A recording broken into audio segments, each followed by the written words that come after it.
108편은 독특한 시입니다. 왜냐하면 이제 그 전에 우리가 함께 나눴던 시편 57편이 있고 또 60편이 있어요. 이 57편과 60편은 이제 개인 탄원시였습니다. 개인적으로 하나님 앞에 탄원을 올려드리는 개인 탄원시였는데, 이 개인 탄원시인 57편과 그리고 60편 일부를 57편의 일부, 60편의 일부를 결합해서 새롭게 탄생시킨 공동체 탄원시가 바로 108편이에요. 그러니까 57편하고 60편을 합쳐가지고 여기서 일부, 여기서 일부를 합쳐서 이제 108편을 만들어 가지고 요거를 공동체가 함께 하나님 앞에 탄원을 올려드리는 시로 만든 것입니다. 자, 그리고 시점상 우리가 시를 방금 읽었지만 읽으면서 우리가 느낄 수 있는 게, 이 공동체가 함께 하나님 앞에 탄원하는 이 시점이 이스라엘 공동체가 하나님께 버림받은 듯한 극심한 재난을 경험한 이후라는 것을 알 수 있어요. 아주 극심한 그런 재난, 어려움을 경험한 이후에 공동체가 함께 이 다윗이 남겼던 57편과 60편을 가지고 개인적으로 하나님 앞에 고통 가운데 나아갔던 그 탄원의 시를 가지고서 공동체가 함께 공동체 탄원시로 하나님 앞에 나아간 거죠. 자, 인간의 헛됨을, 인간의 힘이 헛되다는 것을 뼈저리게 깨달은 공동체가 어떤 누군가, 뛰어난 누군가를 의지했을 수도 있고, 또 어떤 외부로부터의 어떤 도움을 의지했을 수도 있고, 그랬다가 이 어려움을 극복하지 못하고 더 큰 어려움 이렇게 당하게 된 거죠. 그러면서 인간의 힘이 헛되다는 것을 뼈저리게 깨달은 공동체가 오직 하나님의 인자하심과 진실하심에만 매달리고 있는 그런 내용이 구조적으로 이 시에 담겨 있습니다. 과거의 개인적인 응답 57편과 60편을 오늘의 공동체적인 승리로 재해석하는 신앙의 역동성을 보여준다고 할 수 있어요. 시편 108편은 신앙의 역동성을 가지고 있는 그런 시입니다. 자, 먼저 1절부터 5절을 보면 여기서 공동체가 함께 탄원을 하는데, 그때 먼저는 찬양으로 어두움에 그들을 짓누르는 이 어두움의 기세를 꺾는 결단을 함께 하면서, 공동체가 함께 결단하면서 이 어둠을 꺾겠다. 근데 뭘로? 찬양으로 꺾겠다. 이러면서 이제 함께 결단하면서 나아갑니다. 1절 보면 내 마음을, 여기서는 이제 내 마음이지만 우리의 마음이겠죠. 내 마음을 정했습니다. 마음의 확정을 보여주는데, 여기서 마음은 레브예요. 히브리 사람들, 이 중동 사람들의 인간을 이해하는 방식에 있어서 이 마음, 레브라고 하는 이 마음은 감정의 자리가 아니라, 감정을 울컥하는 이 감정의 자리가 아니라 결정, 이 생각을 우리는 머리에서 한다 하잖아요. 근데 이제 히브리식 사고 방식에서는 레브, 이 마음에서 생각하고 또 결단, 의지를 발동시킵니다. 그래서 이 레브, 마음은 사고와 의지의 자리를 가리키는 겁니다. 그러니까 지금 이 시인, 또 이 공동체는 상황이 좋아져서 찬양하는 게 아니라 찬양하기로 의지적으로 결정하고 확정한 겁니다. 의지적으로 결정하고 확정한 거예요. 이거 굉장히 중요합니다. 요즘에 이제 세대가 변해가면서 감각적인 이런 트렌드가 굉장히 유행을 하죠. 포스트 모던의 특징이기도 한데, 어떤 세련되고 감각적이고 감정에 치우친. 그래서 요즘에 찬양들 가지고서 너무 감정, 너무 감각, 그리고 너무 일상에 그냥 그런 일들로 그냥 징징거리는 것 같다, 이렇게 좀 세게 말씀하시는 분들도 있어요. 그런데 그거는 찬양은 이렇게도 할 수 있고 저렇게도 할 수 있으니까요. 그런데 분명한 건, 부인할 수 없는 것은 감각이 많이 발달한 건 사실입니다. 그러면서 단점이 뭐냐면, 감정도 하나님이 주신 거니까요. 감정을 풍부하게 해서 하나님 앞에 드리는 것도 좋은데, 반대급부로 의지를 굉장히 부정적으로 여기는 그런 트렌드가 있습니다. 그러니까 의지로 발동시켜서 내가 이렇게 하리라, 그것을 전부 다 성령에 앞서가는 것이다. 사람의 어떤 의지, 자기 의다, 너무 율법적이다, 이런 쪽으로 몰아가는 경향이 있습니다. 그렇지 않아요. 정말 의지가 없다면 순교자는 나오지 않았을 겁니다. 순교자는 나오지 않았을 것이고 우리 신앙의 선배들이 그렇게 불구덩이에 또 맹수에 우리의 그렇게 칼에 죽어가지 않았을 거예요. 내가 죽으면 죽으리라 라는 의지를 발동했으니까 여태까지 기독교가 이만큼 왔고 신앙의 선배들이 지금 이렇게 털을 닦아와서 우리가 그 위에 서 있는데 우리는 그런 것들을 더 이상 의지가 아니야. 하나님이 하게 하실 거야. 로봇입니까? 아니죠. 하나님이 그런 것들을 준비하시지만 그러나 내가 밥은 다 준비해도 내가 밥을 떠 먹어야 돼요. 그런데 이런 것들을 마치 율법이다, 자기 의다, 하나님보다 앞서가는 거다. 그러니 기다려야 된다. 이런 식으로 나가는 그런 감각적인 트렌드가 유행하는데 거기에 오늘 시인은 그리고 이 시인에 속한 공동체는 분명하게 선포하고 있습니다. 그게 아니다. 지금 내 상황이 변한 것이 아니고 내가 그렇게 할 수 있도록 하나님이 나를 다 이렇게 만들어 놓으시고 내가 입을 뗄 수밖에 없게 로봇처럼 조종하신 게 아니라 상황이 좋아져서 찬양하는 게 아니라 찬양하기로 의지적으로 결정하고 확정한 것이라는 것을 우리가 볼 수가 있습니다. 그러니까 흔들리는 환경에 반응하는 그런 신앙이 아니라 하나님을 향한 확고한 신념을 행동의 근원으로 삼고 있는 거예요. 자, 2절을 보면 내가 새벽을 깨우련다라는 구절이 있죠. 내가 새벽을 깨우련다. 자, 그러니까 이 새벽을 뭘로 깨워요? 이 새벽을 지금 악기로 지금 깨우고 있는 겁니다. 그때는 수금이고 비파고 그다음에 재금과 이런 것들 다양한 악기들이 있잖아요. 이런 악기로 새벽을 깨우겠다는 거예요. 그러니까 현재 시인은 여전히 공경이라는 깊은 밤의 어둠 속에 놓여 있어요. 그렇지만 하나님이 개입하실 가장 어두운 그때의 새벽을 바라보면서 하나님이 개입하시는 그 새벽을 미리 내다보면서 비파와 수금을 들고 새벽을 강제로 깨우는 행동에 나서는 겁니다. 반드시 하나님은 새벽을 주실 것이다. 그러니 우리가 새벽이 오기를 기다리는 것도 맞아. 그러나 우리는 새벽을 깨우리라 하고 의지를 발동시키는 거예요. 하나님, 그것은 내가 의지로 하나님을 앞서겠다는 얘기가 아닙니다. 내가 하나님이 반드시 새벽에 개입하실 것을 믿고 그 새벽이 오기를 간절히 소망하며 그 새벽이 오기를 악기로 먼저 새벽을 깨우겠다는 의지의 발동인 거예요. 이런 신앙의 선배님들이 20일 금식하고 40일 금식하고 그렇게 나갔었죠. 산에 가서 기도하고. 지금 보면 그렇게까지 할 거 있어 이렇게 생각할 수 있겠지만 그러나 그 열정적이고 정말 의지를 발동시키는 그 신앙 때문에 교회가 지금까지 온 거죠. 하나님의 구원 활동은 우리가 찬송을 시작할 때 비로소 그 기운이 여명이 밝아오듯이 희뿌연하게 이렇게 밝아오듯이 비로소 그 하나님의 구원 활동의 기운이 뭔가 이 시에서 감돌기 시작합니다. 찬양을 딱 시작하고 새벽을 깨우면서 정말 이제 뭔가 먼동이 터오는 것처럼 그 하나님의 구원의 기운이 감돌기 시작해요. 3절부터 5절 보면 공개적 찬양과 그 근거가 있죠. 이방 민족의 억압 속에서도 하나님이 온 세상의 왕이시라는 것을 새벽을 깨우면서 만민 중에서 이 시인과 공동체는 노래합니다.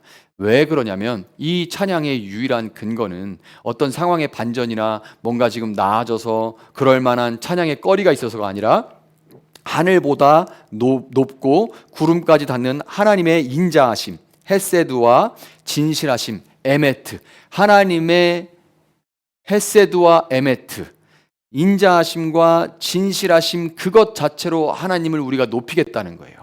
지금 어떤 상황이 아니라 하나님의 어떠하심으로 인해서 우리가 새벽을 깨우며 모든 만민들 가운데 이방 민족들 가운데 우리가 하나님을 높이겠습니다 하고 공개적으로 지금 이 공동체가 함께 하나님을 찬양합니다. 자, 6절부터 13절을 보면 이 공동체가 지금 시인과 공동체가 기억을 소환해서 기대를 창조하고 있어요. 다시요.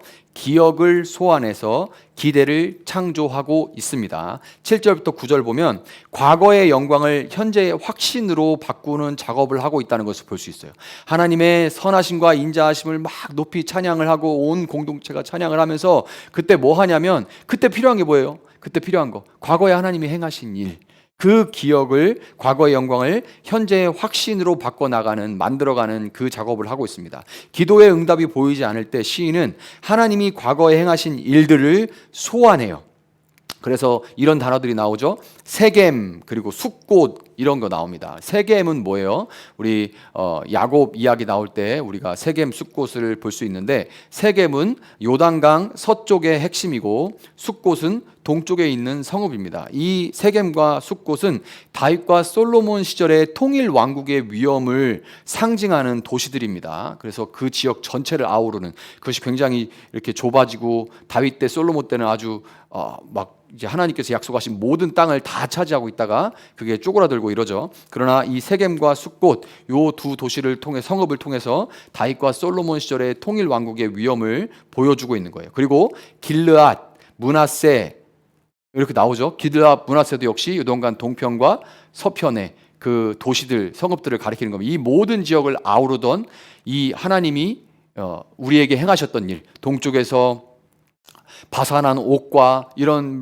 이방 민족들을 싹 쓸어가지고 하나님께서 이 땅을 우리에게 주셨던 그 일들을 현재로 소환하고 있는 거예요. 에브라임과 유다는 남북을 아우르는, 에브라임은 북이고 유다는 남이죠. 남북을 아우르는 하나님의 주권적인 통치 영역임을 지금 선포하고 있는 겁니다. 그 땅에 그 과거에 하나님께서 주셨던 일들을 현재로 지금 확신으로 소환하고 있는 거예요. 9절 보면 에돔에는 나의 신을 벗어 던져 그것이 내 소유임을 밝히련다 이렇게 나와 있죠. 룻기에 보면 보아스가 이제 룻을 데려올 때에 기업 물을 자가 신을 벗어서 이제 보아스에게 던지는 장면이 있습니다. 그래서 신발 던지는 건 성경에서 소유권을 선언하는 그런 상징적인 행동이에요. 그래서 에돔 위에 신발을 벗어 던지는 것은 그 땅에 대한 소유권을 확정하는 고대의 관습입니다. 그러니 과거에 승리하시고 영토를 이스라엘 민족들, 백성들에게 분배하셨던 하나님이 지금의 이 문제 위에도, 지금 이 공동체에 닥친 문제 위에도 당신의 신발을 던져서 그 문제는 너희 것이 아니라 내 것이다, 나에게 속했다, 전쟁은 너희에게 속한 것이 아니라 나에게 속했다라고 그 소유권을 하나님 주장해 주십시오라고 간절하게 호소하고 있는 거예요. 하나님, 그 과거에 하나님 이방 민족들에게 막 세숫대야로 삼아버리시고 신발을 던져서 소유로 삼으셨던 하나님께서 오늘도 우리가 겪는 이 문제 가운데 신발을 던져 당신의 소유로, 이 모든 전쟁이 당신에게 속했다는 것을 선포해 주십시오라고 간절하게 호소하는 거죠. 그러면서 이렇게 고백합니다. 12절 13절에 인간의 한계와 하나님의 일하심, 대적을 물리친 데 있어 사람의 구원은 헛되다라고 단언합니다. 모든 인간적인 수단과 인맥과 그런 것들, 경험 이런 것들 다 내려놓고 하나님 한 분만을 의뢰할 때에 하나님이 친히 우리들의 원수들을 밟으실 것이라는 것을 신앙 고백하고 있는 거예요. 자, 그래서 우리가 이 시인을 통해서, 이 시인과 공동체를 통해서 다윗이 지은 시편 57편과 60편을 가지고 와가지고 그것을 둘이 붙여가지고 공동체가 함께 찬양할 때 이 찬양의 모습들을 보면서 우리는 이것을 알 수가 있는데, 신앙의 작동 원리를 우리가 여기서 알 수가 있습니다. 신앙은 어떻게 작동하는가? 신앙은 어떻게 움직이는가? 신앙은 과거를 기억하는 것과 미래를 기대하는 것 사이에 끊임없는 대화입니다. 그러니까 굉장히 변증법적이죠. 그러니까 신앙은 과거에만 머물러 있는 것도 아니고, 그러니 신앙생활에서 제일 답답한 것이 뭐냐면 내가 옛날에 해봤어, 나도 옛날에 해봤어, 이게 제일 답답한 겁니다. 옛날에 해봤으면 그 옛날에 해본 것이 오늘 작동해야 돼요. 그러니까 이게 변증법적으로 계속 왔다 갔다 해야 됩니다. 과거를 기억하는 것과 그렇게 기억하니 미래를 기대하는 것, 과거를 기억해서 그걸로 지금 미래를 꿈꾸는 사람들을 끌어내리는데 쓰는 것이 아니라 나도 해봤는데 그거 별거 없어, 아이고 그렇게 할 거 없어, 이렇게가 아니라 과거를 기억하는 것과 미래를 기대하는 것 사이에 끊임없는 대화가 바로 신앙의 작동 원리예요. 성경은 과거 역사 속에서 하나님의 일하심을 계시해서, 우리가 성경을 왜 봅니까? 과거의 역사 속에서 하나님이 어떻게 일하셨는지를 쫙 펼쳐서 그 안에 담겨있는 하나님 뜻과 하나님 일하시는 모습을 그대로 보여주어서 우리가 그분을 알고 그분을 기억할 수 있게 해주는 게 성경이에요. 그래서 성경은 계속 읽어야 그 과거의 얘기가 그냥 과거에 머물러 있는 것이 아니라, 박물관에 먼지 막 쌓여 있는 것이 아니라, 켜켜이 쌓인 먼지 속에 있는 것이 아니라 오늘 그 과거가 오늘 내 현재가 될 수 있기 때문에 우리가 이 성경을 매일매일 읽는 거죠. 그래서 우리가 이 말씀을 통해서 과거 역사 속에 하나님의 일하심을 기억하고 떠올리고 알 수 있게 되는 겁니다. 말씀의 거울에 비친 지나온 흔적들, 이 과거의 말씀을 보면서 지나온 우리의 과거의 흔적들, 삶의 흔적들 역시 하나님이 이스라엘 백성에게, 하나님이 성경 속의 인물들에게 역사하셨던 것과 같이 과거의 나의 발자취들도 하나님이 그 인도하심이었다라는 것을 되새길 때, 과거를 그 말씀으로 인해서 재해석할 수 있을 때 현재를 견딜 힘이 거기서 나오고, 과거의 내 삶의 발자취들이 성경에 나오는 인물들과 사건들에 하나님이 개입하셨던 것처럼 내 삶에도 그렇게 개입했다는 것을 알게 되면, 그렇게 시선이 바뀌게 되면 내 현재를 견딜 수 있는 힘이 생겨나게 되고, 현대를 견딜 수 있는 힘 가운데 마음의 여유가 생기면서 내가 미래를 향한 기대를 가질 수 있게 되는 거죠. 기대 또는 소망이라도 할 수 있는 그것을 가질 수 있게 되는 거죠. 이것이 신앙의 작동 원리입니다.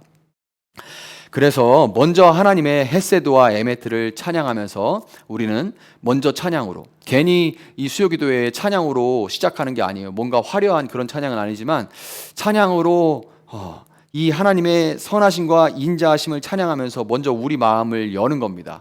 이 새벽을 깨우리라 하는 시인과 공동체처럼 뭔가 희뿌연하게 저기서 하나님의 일하심이 이제 밝아오는 것처럼 그 새벽을 깨워 우리 마음을 하나님의 구원으로, 하나님의 어떠하심으로 채워가는 거예요. 그리고 자신이 하나님의 사랑받는 자라는 것을 깨닫고 믿음의 고개를, 그 밝아오는 빛 가운데 믿음의 고개를 들게 되는 겁니다. 그리고 망각 속에 있던 과거의 은혜를 기억 안으로 강제로 되돌려 놔요. 망각 속에 있던 과거의 은혜, 그냥 과거일 뿐이었던 그 은혜를 다시금 나의 현재의 기억 속으로 강제로 되돌려 놓습니다. 그리고 자신의 무능력을 인정하고 신실하신 하나님 한 분께 모든 소유권을 넘기는 것, 이것이 우리가 찬양하고 하나님을 바라며 기도로 나가고 그 가운데 하나님의 우리의 문제를 향해서 하나님께서 신발을 던지시는 그 은혜를 경험하는 과정입니다. 이 모든 과정을 통해서 우리는 절망적인 위기 속에서도 담대하게 승리를 선포할 수 있는 겁니다. 이 신앙의 선배, 이 시인과 공동체가 문제 가운데서, 두려운 큰 문제 앞에서 사람을 의지하고 내 의지와 뭐 이런 것들을, 내 뭐 경험 이런 것들을 의지하다가, 인맥 이런 거 의지하다가 어려운 일을 겪고 난 다음에 정말 하나님의 신실하심과 진실하심을 바라보며 과거의 하나님의 은혜와 나의 현재와 미래를 연결하는 이 변증법 속에서 우리는 회복할 수 있다라고 우리에게 깨달음과 지혜를 주는, 이것을 우리가 오늘 순전히 받고 믿음으로 그것을 붙들고 기도로 나아갈 수 있기를 예수님의 이름으로 축복합니다.